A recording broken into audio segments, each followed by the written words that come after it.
The papal conclave, the process by which the Catholic Church elects its supreme leader, the Pope, is meant to be a moment of profound spiritual discernment.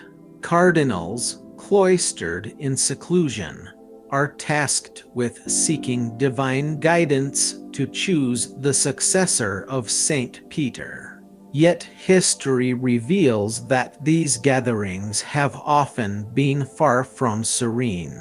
Human ambition, political maneuvering, and the clash of ideologies have frequently cast long shadows over these sacred assemblies.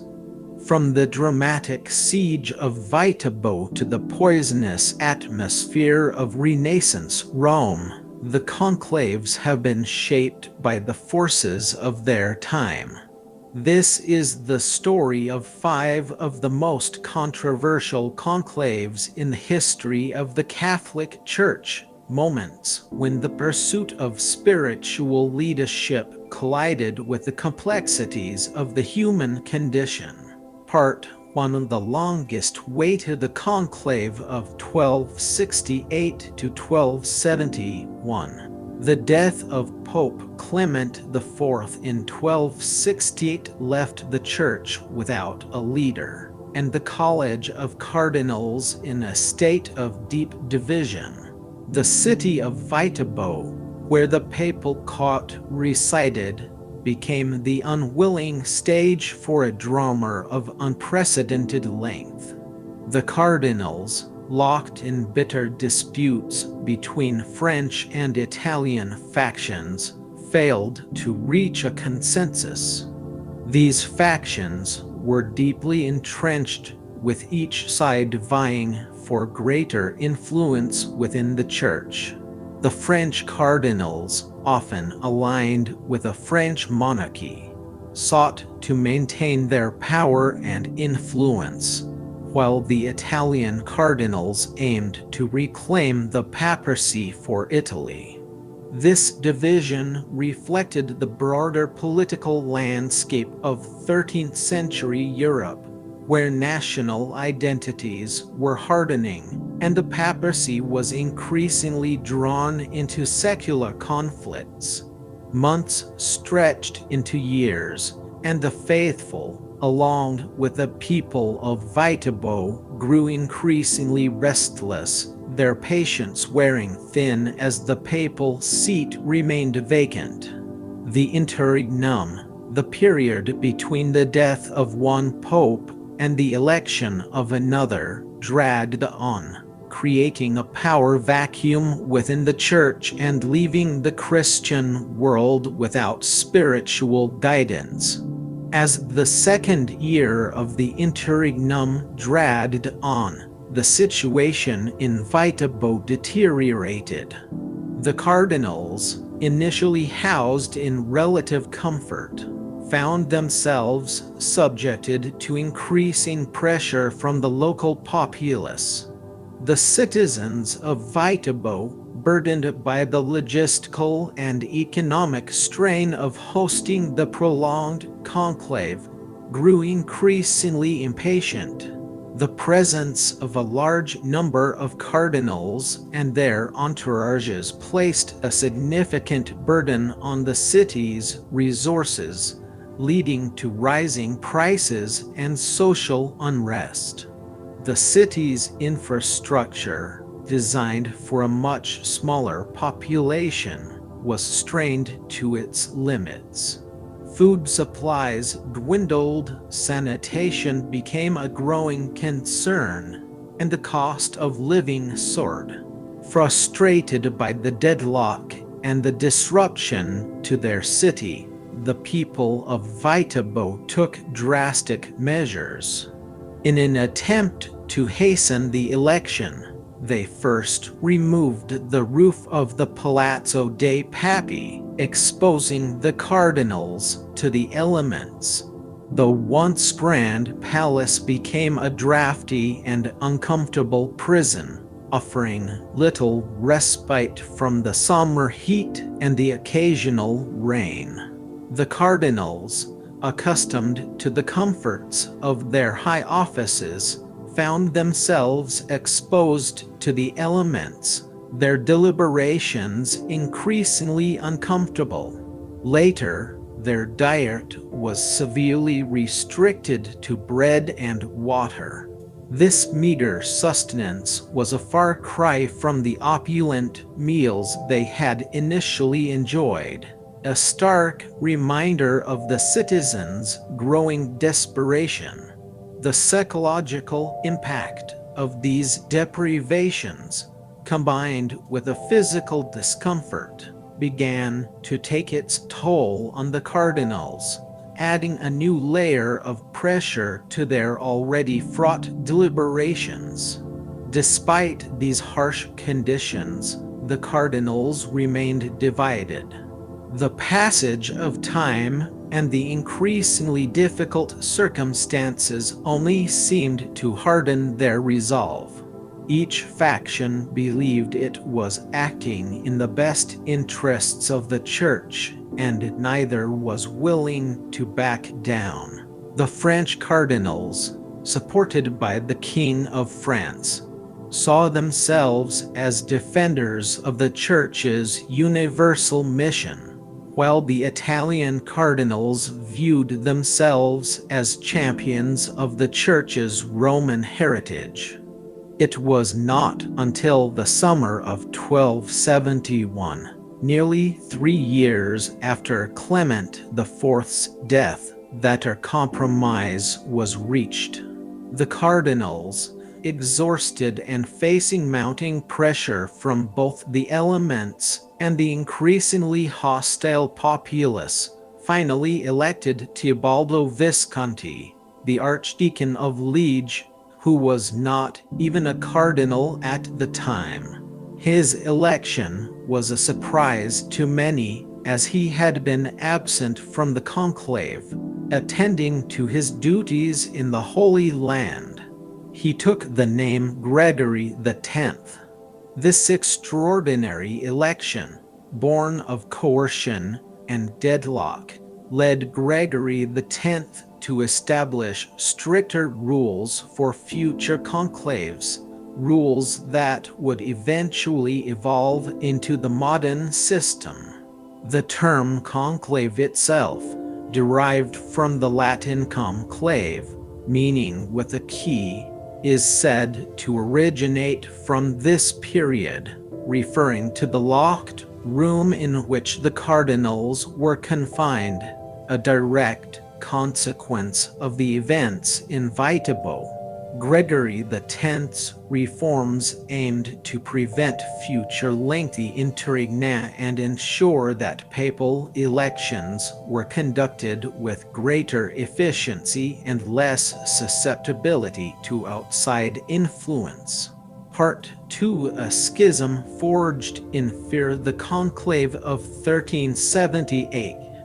The year 1378 witnessed one of the most tumultuous periods in church history, the beginning of the Western Schism.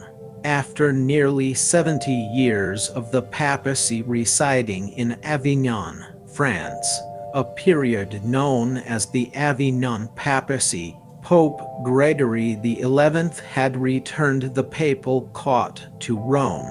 The Avignon Papacy had been marked by French influence, with successive popes heavily influenced by the French monarchy. This period had been a source of growing discontent, particularly in Italy, where many saw it as a betrayal of the Church's Roman heritage.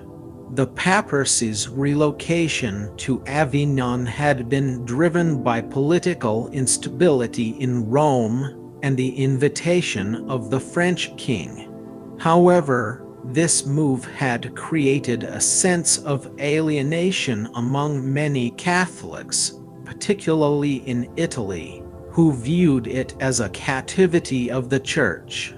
However, his death in 1378 plunged the Church into crisis.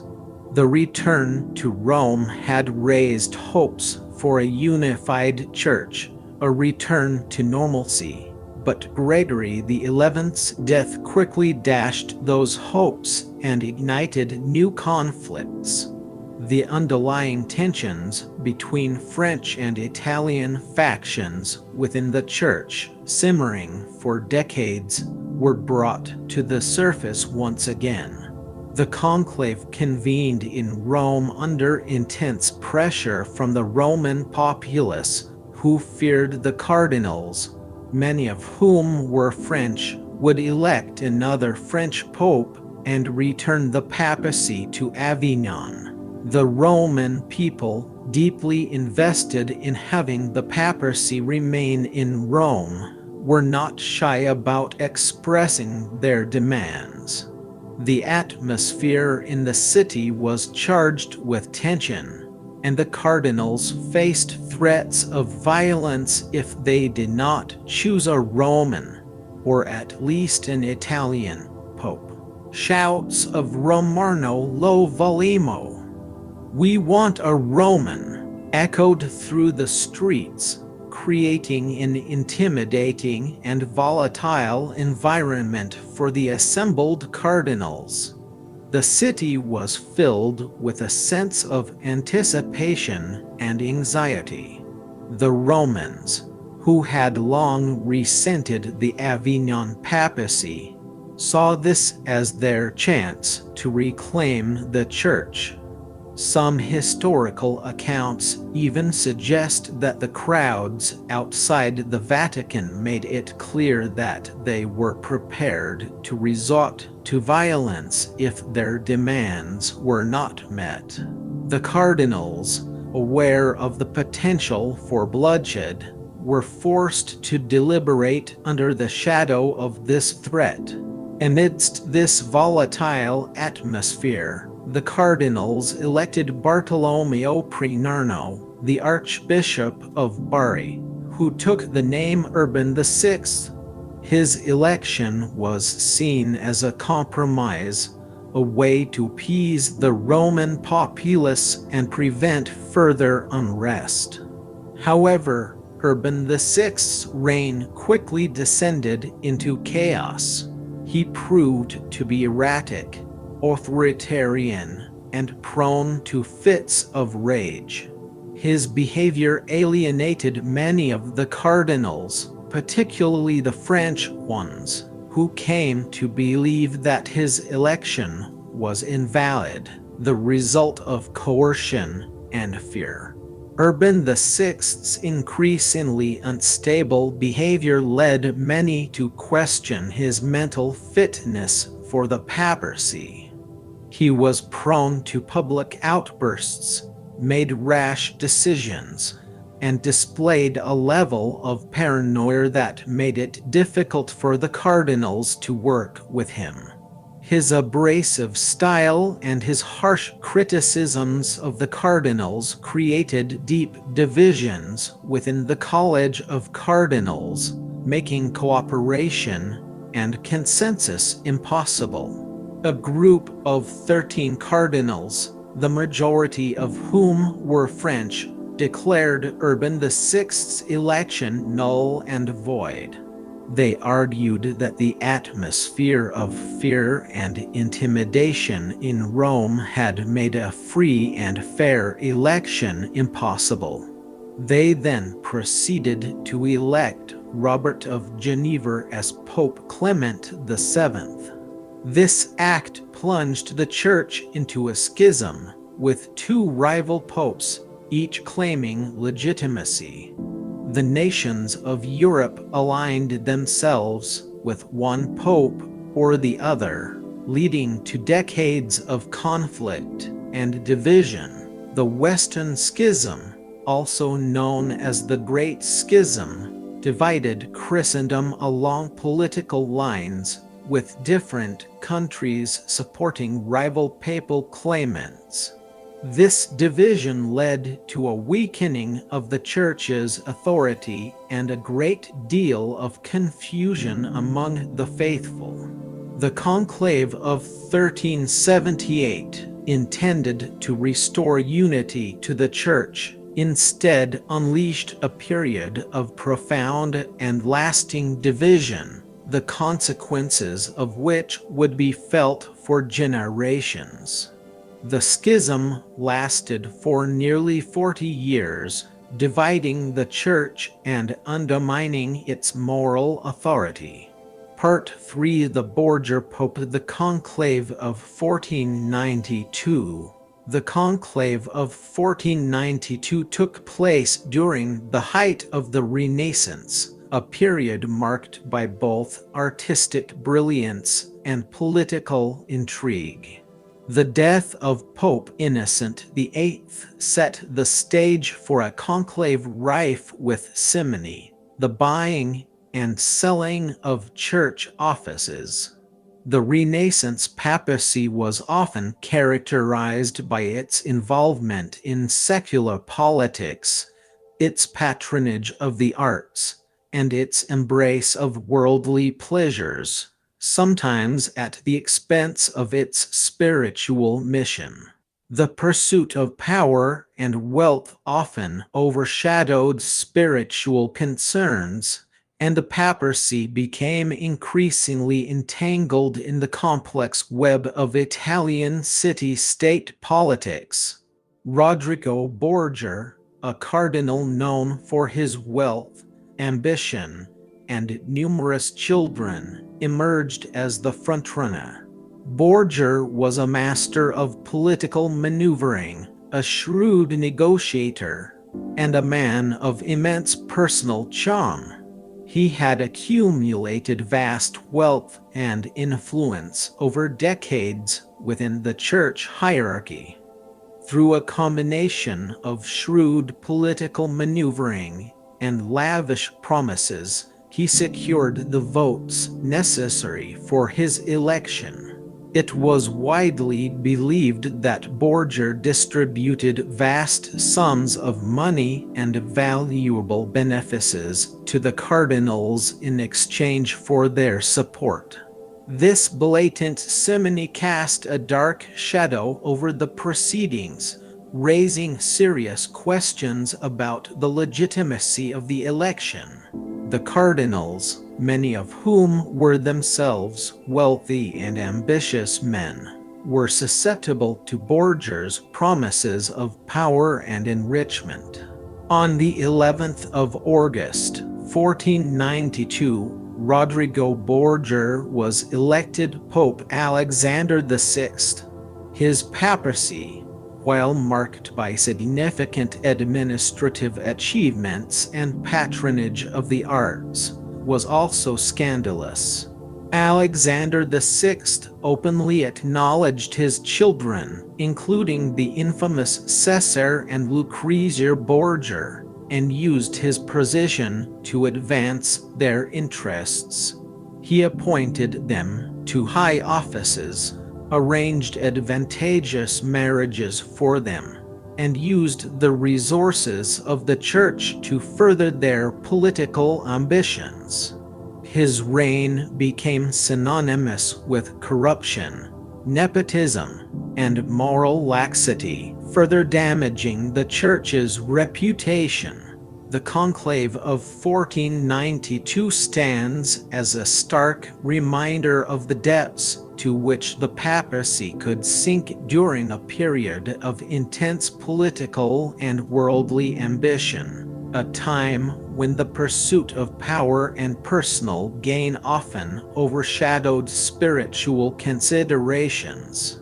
Alexander VI's papacy became a byword for the decadence and corruption of the Renaissance papacy, a period when the Church's spiritual mission was often overshadowed by its involvement in secular politics.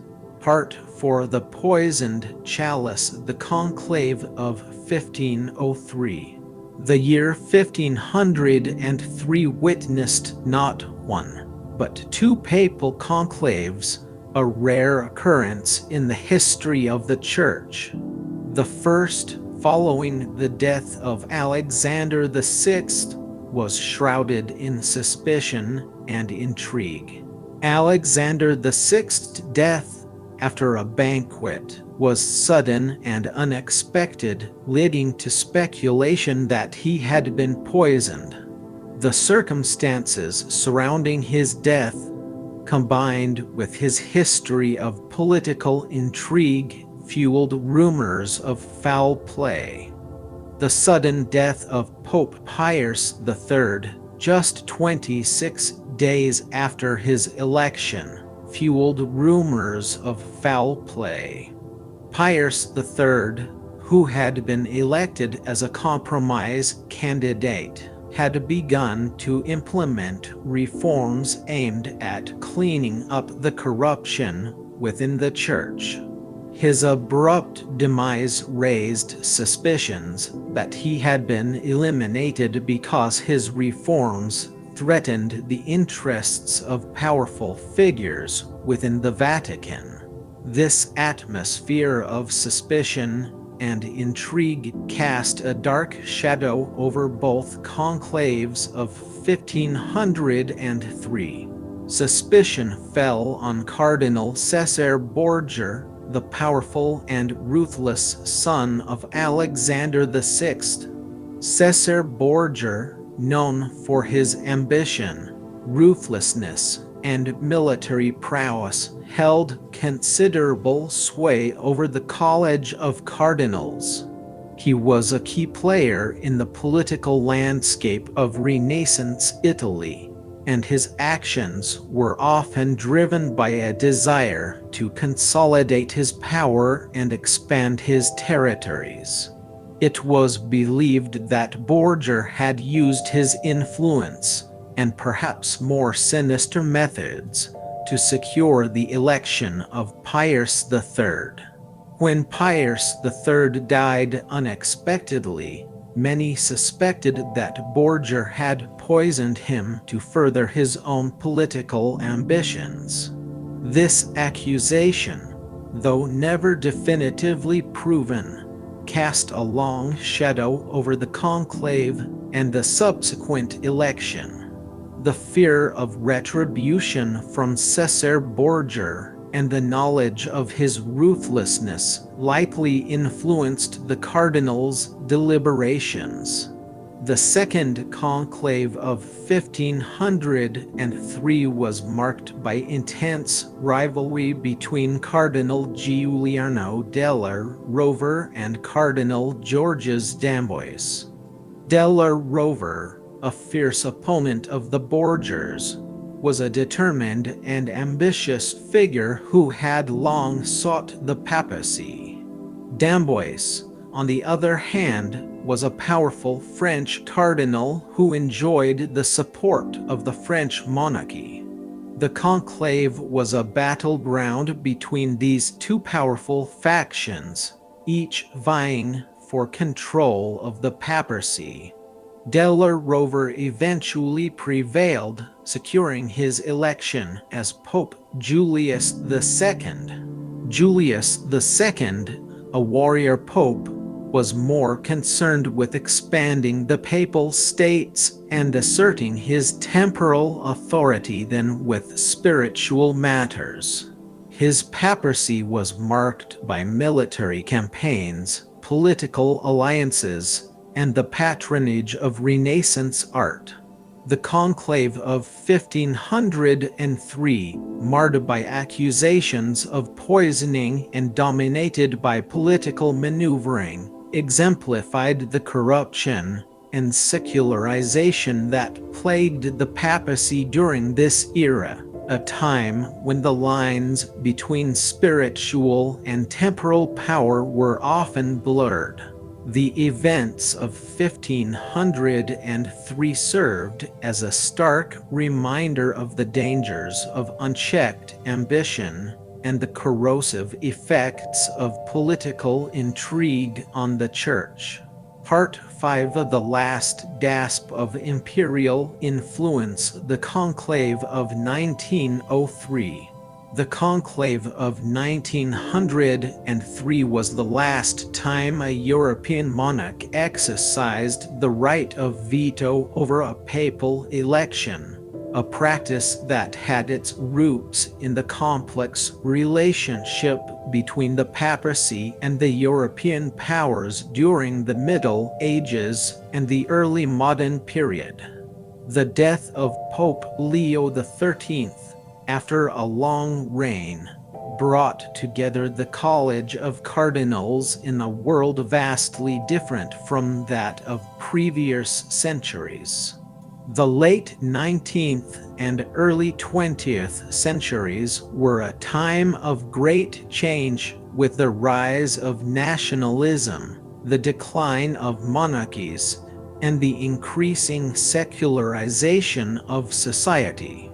The world was rapidly changing, with new technologies, new ideologies, and new global power dynamics emerging.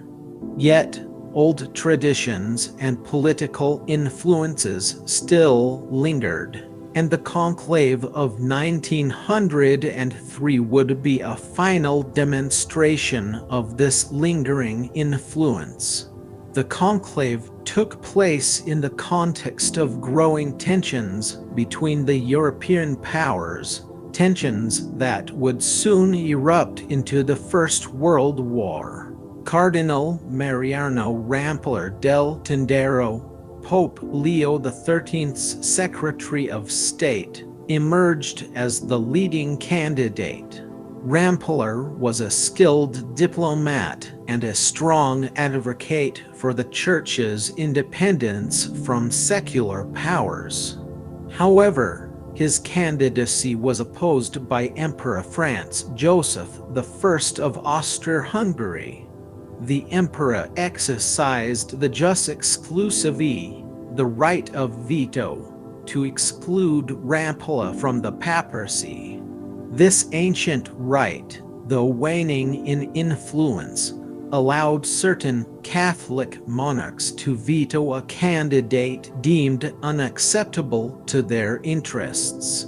The jus exclusivae was a relic of a bygone era, a time when the papacy was deeply intertwined with the political affairs of Europe. The emperor's veto was based on Rampoller's perceived pro-French leanings and his opposition to the Triple Alliance, a military alliance between Germany, Austria-Hungary, and Italy. The emperor feared that Rampoller's election would strengthen the influence of France and weaken Austria-Hungary's position in Europe.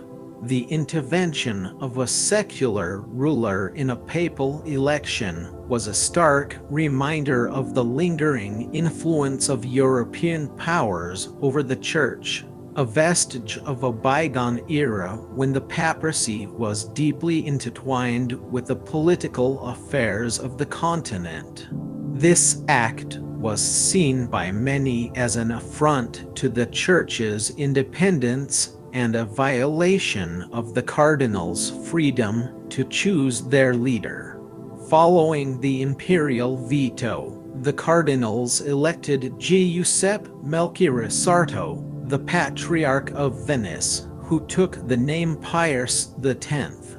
Pius X's papacy marked a shift away from the political entanglements of the past and towards a more spiritual and pastoral focus. He sought to reform the Church, promote religious devotion, and strengthen its internal discipline. The Conclave of 1903, while controversial for its imperial intervention, also signaled the end of an era, the last time a secular ruler would directly influence the outcome of a papal election.